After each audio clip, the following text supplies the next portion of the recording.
What is Hashimoto's? What are the tests to figure out whether we have Hashimoto's? How to cure it naturally? What are the foods we can eat and what are the foods we have to avoid? Hi guys, how are you? I hope you're all doing great. I've got a lot of questions about Hashimoto's. Is there any natural cure for it?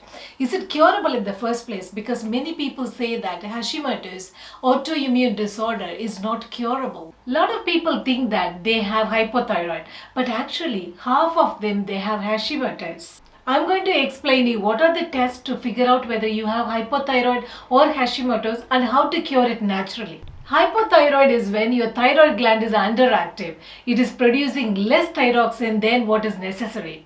So there are a lot of symptoms like weight gain and you lose a lot of hair, you get dry and flaky skin and you have body ache and fatigue and constipation and mood swings. These are all the symptoms of hypothyroid. And hyperthyroid is when your thyroid gland is in overdrive. It produces more thyroxine than what is necessary to your body. That is also bad for your health. Then what exactly is this Hashimoto's thyroiditis? I'm going to do exactly that. I'm going to explain you what is Hashimoto's and how to find it, whether you have it, and how to fix it naturally. For understanding what is Hashimoto's and how we get it, you need to understand the functionality of our gut. Gut is the important organ in our body which processes the food that we eat and sends it to all the trillions of cells in our body. We actually have both good bacteria and bad bacteria in our gut. When we are in good health, the good bacteria will be more than the bad bacteria. But what happens is, due to wrong food style, wrong food habits and lifestyle, we don't get enough sleep these days and we are stressed out all the time and we eat a lot of junk food and acidic food, more acidic food, and we are not getting organic food these days. All these things and pollution from the air, everything damages our body.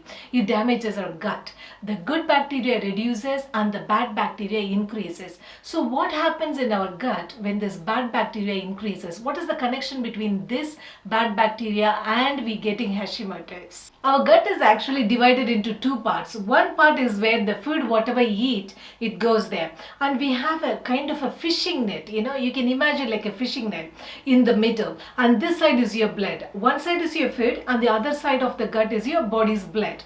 In between there is a fishing net. You can imagine it like a fishing net. It has got teeny tiny holes inside it. What happens is the food which is processed by your body, by your gut, is absorbed through this fishing net and it is sent to the blood on the other side. It's the job of the blood then to carry it to the trillions of cells in our body. This is what happens when our good bacteria is more than the bad bacteria in our gut. But what happens when the bad bacteria increases? What happens is, I told you the fishing net kind of thing, it's called the gut wall, gut lining. That gut lining gets damaged. Those teeny tiny holes, they become bigger, they get larger.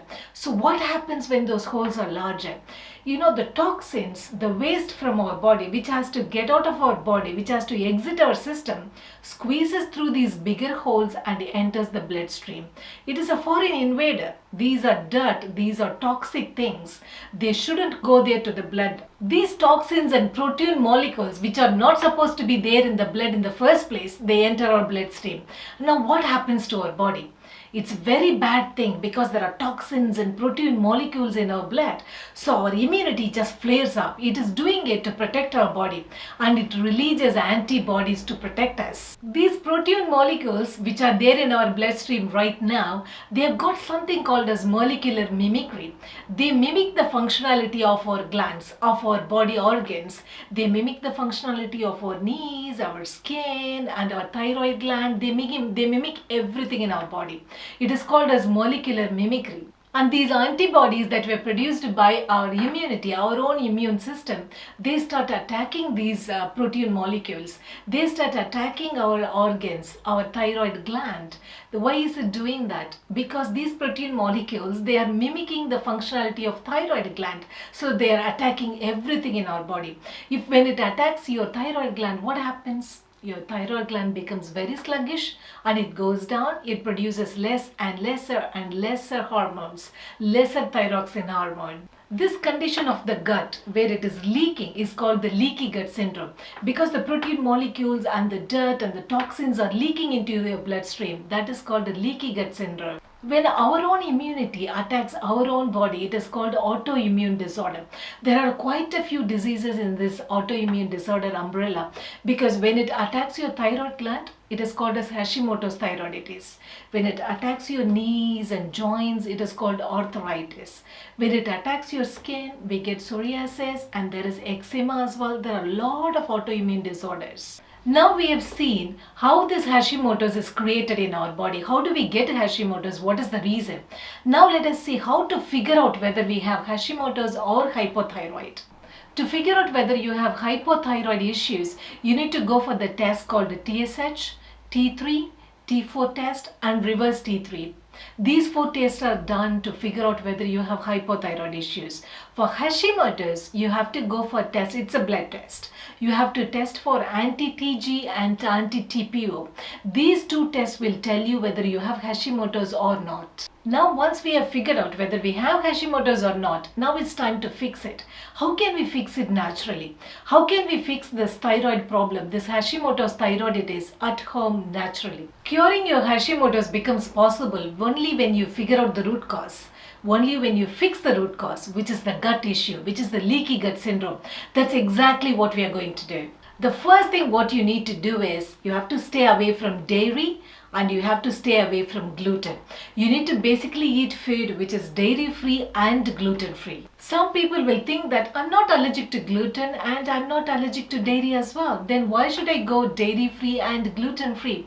The reason we have to do when we have Hashimoto's and when we want to fix our gut is these 2 foods, dairy and gluten, they create inflammation in our gut. What we are trying to do here is fix our gut. So we need to be eating anti-inflammatory foods. So we need to avoid dairy and gluten. The second most important thing to cure your Hashimoto's is to increase the intake of your probiotics. When we have to increase the probiotics, a lot of people do the same mistake. They take the probiotic supplements, the tablets. These supplements promise you to provide millions of bacteria traces, good bacteria traces. But you see, our body is not a machine. It's not a robot. It doesn't work that way. See, if you don't have probiotics, if you don't have good bacteria in your body, you can't just eat 40 million, 50 billion probiotic tablets and then increase all your probiotic gut bacteria in one day. Your body doesn't work that way. You need to get these probiotics from natural food sources. That is very important for your body to process it. Probiotics is a bigger science. See, for our body to absorb the probiotic bacteria, the good bacteria, what we need is prebiotic as well. Probiotics is the good bacteria and this prebiotic is a food which feeds the probiotics. So you need the good bacteria and also the food for it. So you have to eat probiotics and prebiotics in balance. Only then you can increase the good bacteria in your gut and only then you can fix the holes in your gut lining. Only then you can cure your Hashimoto's naturally. The best natural probiotic food is fermented rice. It is very simple to make this. All you have to do is cook the rice and cover it with water. Leave it for 12 hours. After 12 hours, when you see it, when you taste that water, you will find a little sourness. That sourness is there because it has created that bacteria, that good bacteria in it. It's full of probiotics. You can drink this probiotic water and also eat that rice. This rice has amazing levels of probiotics in it. For prebiotics, you have to add a little piece of pickle with it. This pickle is actually a great prebiotic food. It is actually both probiotic and prebiotic. So you get your complete probiotic and prebiotic meal with this fermented rice and homemade pickle. All the fermented vegetables and kombucha, kefir, they're all amazing probiotic foods you can take. Eat lot of natural probiotic foods. Banana, asparagus and then garlic, they all have amazing levels of prebiotics in them. And another easy and great source of probiotic and prebiotic food is apple cider vinegar. I've already posted the apple cider vinegar, how you can make at home in my channel. If you want, I'll give you the link below this video.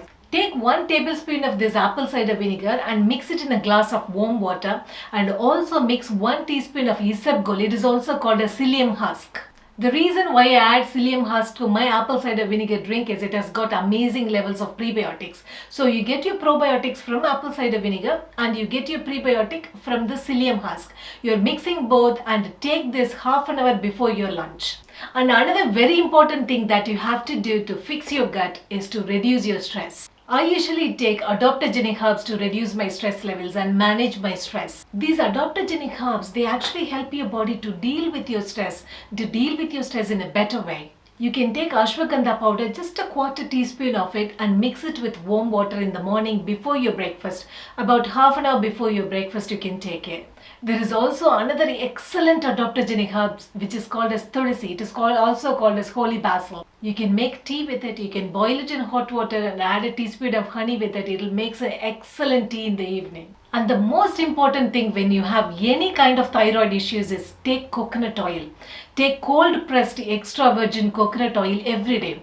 Take at least 2 tablespoons of coconut oil every day. It will heal your thyroid functionality. So when you are serious about fixing your Hashimoto's, you have to go dairy free and gluten free, and you need to increase your intake of both probiotics and prebiotics. This will fix your gut health. This will fix your gut holes and you can cure your Hashimoto's naturally. Before I end up, there is one thing I have to tell you.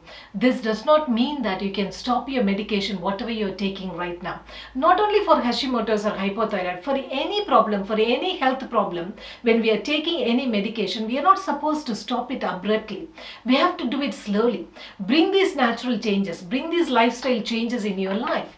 You will find that your thyroid condition improves and your doctor will advise you to reduce the dosage slowly. That is the best way to handle this. I hope you find my video helpful to cure your Hashimoto's in the most natural way.